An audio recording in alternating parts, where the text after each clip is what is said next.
Hey guys, so today you and I are going to talk about being let go continuously.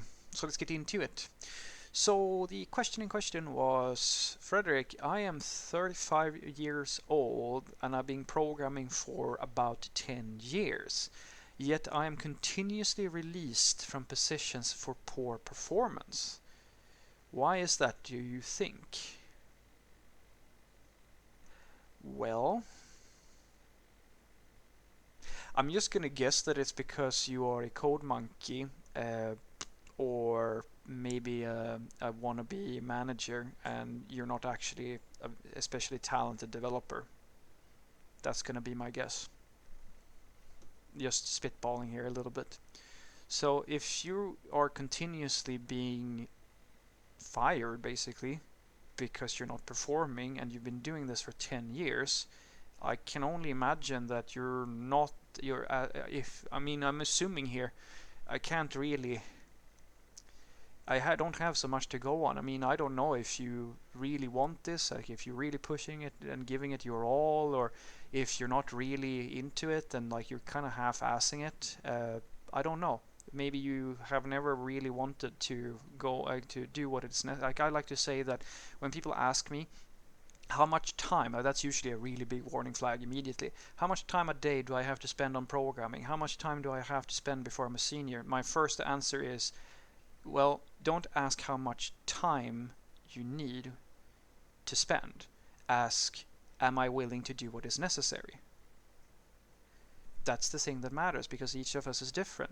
Some of us are going to get to like the highest levels in a fraction of the time some people who spend many more years will ever get. They will never get to that point. It all comes down to a very complicated mix between environment, aptitude, and attitude towards your work. Like these things are factors that you don't really that's what makes every situation fairly different. I mean, I can give you examples of programmers I've seen that like I know they will never get another job ever again. They might as well just give up because they don't have what it takes, and they don't have they're not even like they seem to not even be consciously interested. Understand? They may not even consciously understand that they don't have what it takes, or that they don't have the right mindset. I have more than once been in an interviewing process with a person who is applying for a programming job, not once during the entire interview asked a single question about tech related things or what we're going to do, anything like that. The best way I can describe it is that they were talking as if they were going to be a manager. The only thing they were doing was discussing about meeting schedules and how talking about things that you would expect from a PO and product management and development and so forth. And sure, it's great that they're showing an interest in all of that stuff, but that's not what we care about when we're hiring a programmer. We are hiring you to have at the the best case scenario, a balance between understanding the value of useful processes and good quality software, but also to have a genuine interest at at some level in producing good software. And if you are not interested in that sort of stuff, then most companies will not hire you, because there's no point in hiring somebody who isn't even remotely interested in doing a good job. And that's the thing that I really don't know. But if you've been doing this for 10 years and you have been let go for poor performance over and over again, I can only surmise I mean, if you've had 10 years, dude, to get this right, and you continuously get fired, then I really have to question whether or not you are actually trying. I'll give you an example. There are a few of my friends, few coworkers that I've worked with, two examples where they are quite they have two different stories, but they might be relevant to you. So one of these developers, he has been working for, I think it's close to 15 years now, and he managed to he was extremely passionate at one point. As he tells it, he didn't really start out that way. He was just trying to find his place in the world. He got into software development, and then for a few years he was really passionate, and then he lost that passion for the longest time, and he kind of just went through the motions. And as you can imagine, his personal development, it stagnated a little bit. He didn't really get as far as you can imagine. Like, he basically, it's like going to a job where you kind of sleepwalk through the whole thing. You're not actually absorbing information. You're not thinking, reflecting on what you're doing. You're just doing it, and then all of a sudden he woke up a few years later, like I think 5 or 10 years later, and realized that, oh, now he actually switched his company because he felt unmotivated in the place that he was working, and he got to work on a project where he felt passion, and all of a sudden he woke up again, and his passion was lit anew, and he started developing himself again, and now he has caught up to a lot of the things that he had been missing out during all those years. And you might be in this exact situation where you have gotten to a point where you don't seem to care anymore. And in his case, he was very fortunate because he had already acquired the base skills that he needed to keep, like, he was good enough. But if you have stagnated at a point where people don't consider you to be good enough, that's a problem.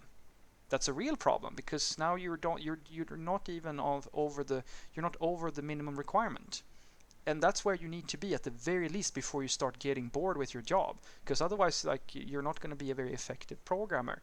There are tons of examples of programmers who just go every day to work and just want to do their thing because they have other things outside of work that they care about, and that's fine. They don't have to be the most passionate people in the world. They just have to fill the minimum requirement. I've worked with such a person for quite some time. And as he explained it back in the day, he's been working for, I think, it's roughly 3 times as long as I have, roughly. So he's been working for many, many, many years. And when we were working together, like, he explained it to me. Like, we had as the best relationship.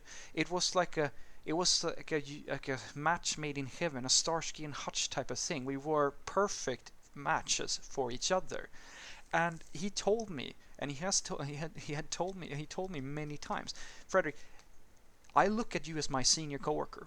I look at you to teach me how to be a better programmer, because during the, I think, 8 or 10 or whatever years before we started working together, I was in an environment where, like, people were like not so motivated, and like we kind of just did our thing. And I mean, and this dude, I mean, he has a wife and kid. He's not working every single hour outside of work on like becoming a better programmer. So he got into the grind of things. He was good enough to keep the job, but he just got into the grind. So now that he moved to another company, and now he gets to work with someone like myself, who pushes a lot, who tries to go the distance on absolutely everything, and really pushes it all the time. Well, as I've said in many videos before, guys, the years that you spend they're completely pointless. It's the quality of those years that make the difference. So even him, and I was enormously flattered when he said this. And he did this in front of all of the team, like the entire team. When I was new, like I think I've been working with them for 2 months at that time. And this is the guy. His domain knowledge is superior to mine. He's like, he knows everything about the system. And he goes out and says, well, the thing that I really like about working with Frederick is that he's so, like, I can learn from him. He has so much to teach me. And I go, that feels amazing for me, because he has like a whole ton. I mean, he has all the domain knowledge, so I need him to teach me a lot of stuff. But that I can teach him stuff, even though he's like 3 times my senior in terms of years, feels absolutely amazing to me. So what I want you to take away from this is that if you are consistently being let go because of poor performance, even if you've been working for 10 years, you have most likely done the thing that I tell people that you can't really do. You can't survive as a software developer if you do this. You have to get up to the bare minimum level of requirements to be able to do a consistently good job. And once you are over that hump, you don't have to go like a graph, like linearly or exponentially being better and better all the time, or linearly, even that. You don't. And you're not gonna. At some point, you're gonna level out the curve, but you can't start leveling out before you fucking have the basic skills. That's not gonna work. And sure, if you're in this situation, you might have to ask yourself, am I actually willing to do what it takes? Am I willing to get reinvested in my personal development again after 10 years of working so that I get up to the bare minimum. What is the bare minimum? What can I do to solve this sort of situation? And you can do as my coworker. Wake up after many years of working by either because you've got the right job, as with the one guy who woke up because he got a new product that he felt really passionate about, or as my other coworker who's working with me who just found a rubber duck, someone like myself who could get him reinvested in his own profession and feel like, oh shit, it's actually fun to go to work again. That's what you need in order to solve this sort of situation, and you can solve it, I promise you. But you have to ask yourself, are you willing to do this? Have a great day.